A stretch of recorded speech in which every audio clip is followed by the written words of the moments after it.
ఏపీలో electronics, textiles, footwear రంగాల అభివృద్ధికి తైవాన్ సహకారం కావాలన్నారు మంత్రి లోకేష్. ఆ దేశ ప్రతినిధి బృందాన్ని కోరిన మంత్రి లోకేష్ ఈ రంగాల అభివృద్ధితో లక్షలాది ఉద్యోగ అవకాశాలు వస్తాయని వివరణ. సానుకూలంగా స్పందించిన తైవాన్ బృందం. Taipei economic and cultural center in Chennai director general Richard Chen నేతృత్వంలో లోకేష్ను కలిసిన బృందం ఏపీలో ఎలక్ట్రానిక్స్, టెక్స్టైల్స్, ఫుట్వేర్ రంగాల అభివృద్ధికి తైవాన్ సహకారం కోరారు. విద్యా, ఐటీ, ఎలక్ట్రానిక్స్ శాఖల మంత్రి Nara Lokesh Taipei economic and cultural center in Chennai director general Richard Chen Undavalli నివాసంలో గురువారం మంత్రి లోకేష్ను కలిశారు. ఎలక్ట్రానిక్స్, టెక్స్టైల్స్, ఫుట్వేర్ తయారీ రంగాల్లో తైవాన్ అగ్రగామిగా ఉన్న విషయం తెలిసిందే. ఈ సమావేశంలో ఎలక్ట్రానిక్స్, టెక్స్టైల్స్, ఫుట్వేర్ రంగాల అభివృద్ధికి తైవాన్ అమలు చేసిన పాలసీలు, తీసుకున్న చర్యల గురించి ఆ దేశ ప్రతినిధుల బృందాన్ని అడిగి మంత్రి లోకేష్ తెలుసుకున్నారు. ఏపీలో ఎలక్ట్రానిక్స్, టెక్స్టైల్స్, ఫుట్వేర్ రంగాల అభివృద్ధికి తీసుకొచ్చిన పాలసీలు, అనుమతుల దగ్గర నుండి ఉత్పత్తి ప్రారంభం వరకు ప్రభుత్వం నుండి అందిస్తున్న సహకారం గురించి మంత్రి లోకేష్ వివరించారు. స్పీడ్ ఆఫ్ డూయింగ్ పద్ధతిలో కంపెనీల ఏర్పాటుకు ప్రభుత్వం తీసుకున్న చర్యల గురించి పలు ఉదాహరణలతో వివరించారు.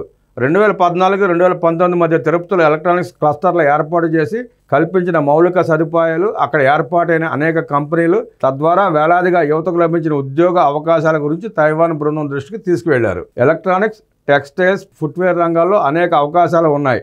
లక్షలాది యువతకు ఉద్యోగ అవకాశాలు వస్తాయి. అందుకే దీనిని ప్రాధాన్యత రంగాలుగా గుర్తించి పనిచేస్తున్నామని లోకేష్ వివరించారు. తైవాన్లో ఉన్న అనేక కంపెనీలు ప్రపంచవ్యాప్తంగా విస్తరించాలనే ప్రణాళికలతో ఉన్నాయి. ఆ కంపెనీలు ఆంధ్రప్రదేశ్ వచ్చేందుకు సహకారం అందించాలని లోకేష్ కోరారు. ఆయా కంపెనీలు సులభంగా కార్యకలాపాలు ప్రారంభించే విధంగా పూర్తి సహకారం అందిస్తామని మంత్రి లోకేష్ భరోసా ఇచ్చారు. ఎలక్ట్రానిక్స్, టెక్స్టైల్స్, ఫుట్వేర్ ప్రత్యేక పార్కుల ఏర్పాటుకు సహకరించాలని లోకేష్ కోరారు. కాగా మంత్రి లోకేష్ ప్రతిపాదనలకు తైవాన్ బృందం సానుకూలంగా స్పందించి ఏపీలో ఎలక్ట్రానిక్స్, టెక్స్టైల్స్, ఫుట్వేర్ రంగాల అభివృద్ధికి పూర్తి సహకారం అందిస్తామని తెలిపింది. ఈ సమావేశంలో Taipei economic and cultural center in Chennai director general Richard Chen, Nexus Indo consultancy managing director Eric Chang, AP ప్రభుత్వం తరపున economic development board CEO Saikanth Varma తదితరులు పాల్గొన్నారు. ఉన్నత శిఖరాలు చేరుకోవడానికి కష్టపడటం ఒకటే మార్గమని నారా లోకేష్ గారు అన్నారు. కష్టపడితేనే ఉన్నత శిఖరాలకు, విజయానికి దగ్గర దారులు ఉండవు. JEE టాపర్ మనోజ్ఞను అభినందించిన మంత్రి లోకేష్ ఏ అవసరం వచ్చినా అన్నలా అండగా ఉంటానని హామీ. మనోజ్ఞ తల్లికి ప్రత్యేకంగా అభినందనలు. జీవితంలో ఉన్నత శిఖరాలను చేరుకోవడానికి కష్టపడటం ఒకటే మార్గం, ఎటువంటి దగ్గర దారులు ఉండవని రాష్ట్ర మంత్రి నారా లోకేష్ అన్నారు. JEE మెయిన్స్ 2025లో 100% మార్కులు సాధించిన గుత్తికొండ మనోజ్ఞను మంత్రి లోకేష్ అభినందించారు. తల్లిదండ్రులతో కలిసి మనోజ్ఞ గురువారం ఉండవల్లి నివాసంలో మంత్రి లోకేష్ను కలిశారు. ఈ సందర్భంగా లోకేష్ మాట్లాడుతూ రాష్ట్రానికి గర్వకారణంగా నిలిచిన మనోజ్ఞ మరిన్ని విజయాలు సాధించి ఉన్నత స్థాయికి ఎదగాలని ఆకాంక్షించారు. ఏ అవసరం ఉన్నా ఒక్క మెసేజ్ పెట్టు, అండగా ఉంటానని ఫోన్ నెంబర్ ఇచ్చారు లోకేష్. ప్రతి బిడ్డ విజయంలో తల్లి పాత్ర ఏంటో నాకు తెలుసు అంటూ ఆమె తల్లిని కూడా లోకేష్ సత్కరించారు. మెకానికల్ ఇంజనీరింగ్ ప్రొఫెసర్గా పనిచేస్తున్న మనోజ్ఞ తండ్రితో కరికులం ప్రక్షాళనపై చర్చించారు. ఇండస్ట్రీకి అవసరమైన కరికులం ఉండాలనేది నా ఆలోచన.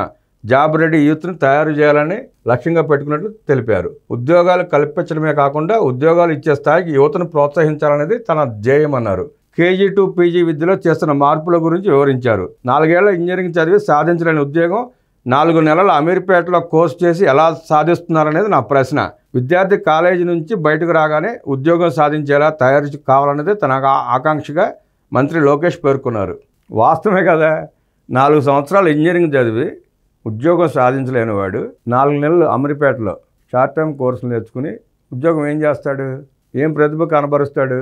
మనం చూస్తుంటాం కదా, అమీర్పేట నుంచి సత్యం థియేటర్ దాకా కొన్ని వందల వేల ఇన్స్టిట్యూట్స్ ఉంటాయి ఇంజనీరింగ్ విద్యార్థులకు కోచింగ్ సెంటర్లో. 4 సంవత్సరాల్లో నేర్చుకోలేని విద్యార్థి 4 నెలల్లో రోజు గంట చెప్తే ఏం నేర్చుకుంటాడు? అది ఆయన ఉద్దేశం. అక్కడికి వెళ్ళే అవసరం లేకుండా కాలేజీ నుంచే డైరెక్ట్గా వచ్చి ఉద్యోగంలో చేరాలన్నదే తన లక్ష్యమని ఈ సందర్భంగా లోకేష్ గారు వివరించారు.